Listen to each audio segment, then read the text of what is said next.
We are going for another push for this YouTube channel. Some of you, if you haven't watched this channel before, I watch a few other channels, and I'm kind of a YouTube surfer. I surf the web quite a bit, and in some ways, like, it's pretty neat that you can do that, but in others, like, it's a lot of work to filter out a lot of these resources and research and see what culture is doing. But yeah, I like watching the abolitionists, Ben Shapiro, Louder with Crowder, a lot of conservative voices.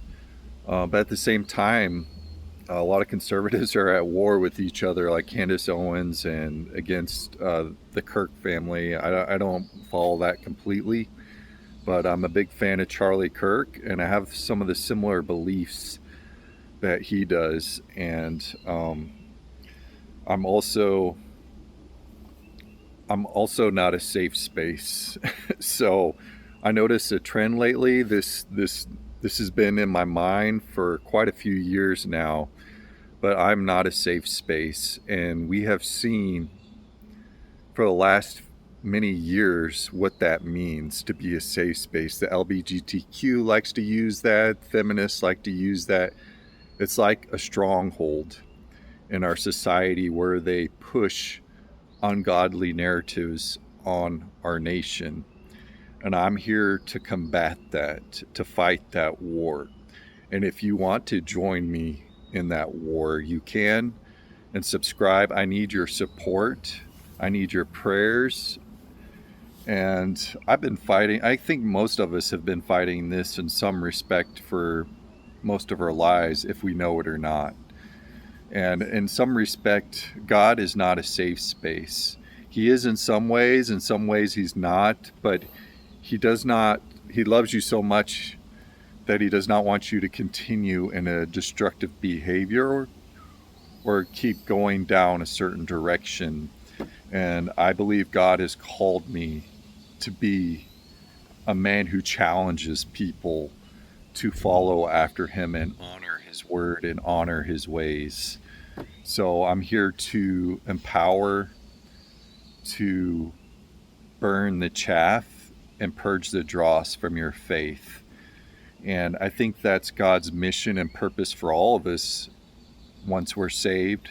There's a sanctification process, and we're all a part of that. And I would really appreciate it if some of you would join me in this. And I have problems too. Like, I have anger problems, bitterness problems.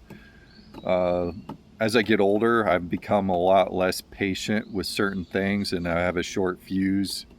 In fact, I was a part of a church that met every Tuesday, and you have small tables and discussions. And two of the leaders, I just went off on them. I was pretty harsh, but I believe there's a time when, like, Jesus was flipping tables. He was pretty furious with some things. And when you're in these small groups in discipleship, you should allow everyone to be speaking and take part in the conversation. And these two leaders have been talking too much. And I went on a church camp or retreat or engagement last year in April, and everybody was engaged. I'm like, wow, this is the way it's supposed to work. And I felt like God was leading me to at least change tables at this church, because the leadership there was not really leading the group, and there's a lot of stagnation. And so recently I kind of went off on those two leaders because they're not really leading the group. They're just using it to whine, complain, and moan. And I said it in other words, a little bit of, some people would call it profanity, but I don't see it as profanity, because even Jesus used descriptive words of people like snakes. I used a few other words, but yeah. So I might be moving tables at this church because I'm just tired of the same two people talking all the time. And the other men have also voiced that they want to talk, they want to be a part of it, but they're being shut down and suppressed too much. So the only thing you can do is shake the dust off your feet and kind of move to the next table or whatever. So yeah. Um, Also, I have been combating feminism for a while. I think we all of us men have been for a while. And I like talking about politics somewhat. I may be too political sometimes, but also people look at the New Testament with a very, I mean, we're all living in the flesh and we don't have the best perspective. I don't either. And some of the things I say are off. I admit it. I confess that, like, in some ways, in some people's perspectives, it's not going to make much sense. But also, as I've been growing as a Christian, I've been hitting that mark better and better as I grow older and receive correction and rebukes from others. And also, God is humbling me each day. So I try to be honest and real with you as much as I can. But I like history too. And I've noticed something throughout the years, and we've had a lot of conservative speakers like Pearl.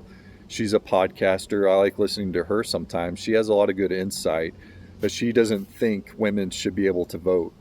And one of the reasons why that was, I don't know if this is her perspective, but when nations were built, they were fought in wars by men, and men made the sacrifice for that.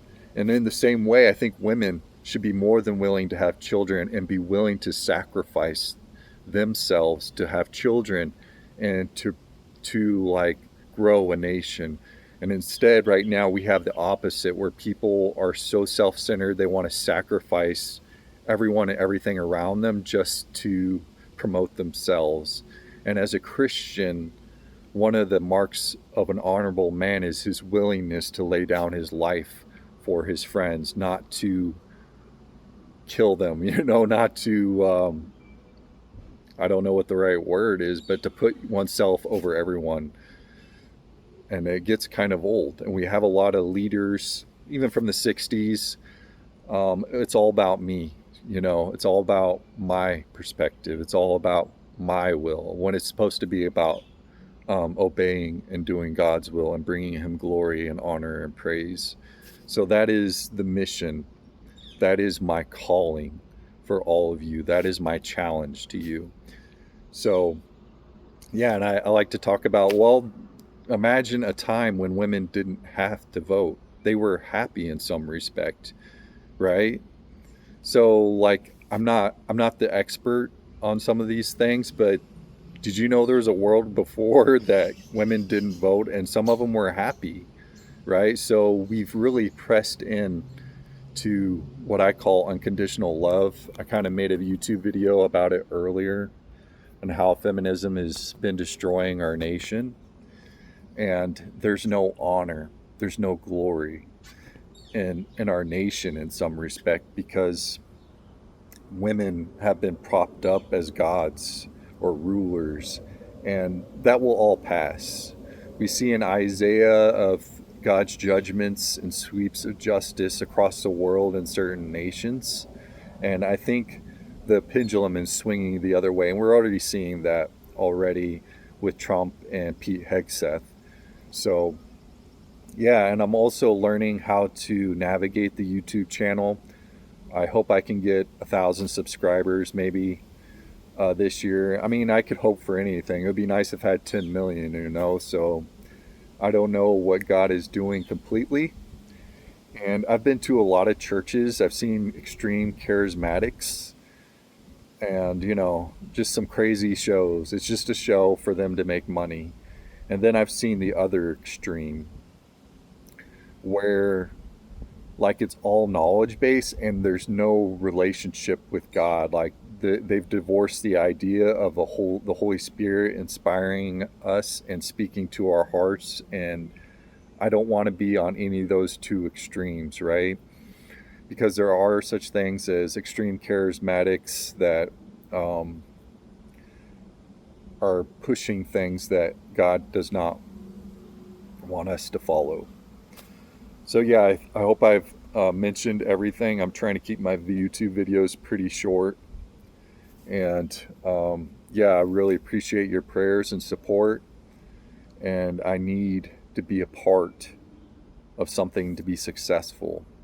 So I also talk to a group of veterans that hold me accountable and other people, and it's just been hard to find the right support group and fan, and I've the right amount of fans, and I've been changing some of the things in the YouTube algorithm that I've been learning about to reach out to those people who might be interested to hear about the topics that are discussed here. And so hopefully we'll see some more growth this next year. All right, Godspeed and God bless.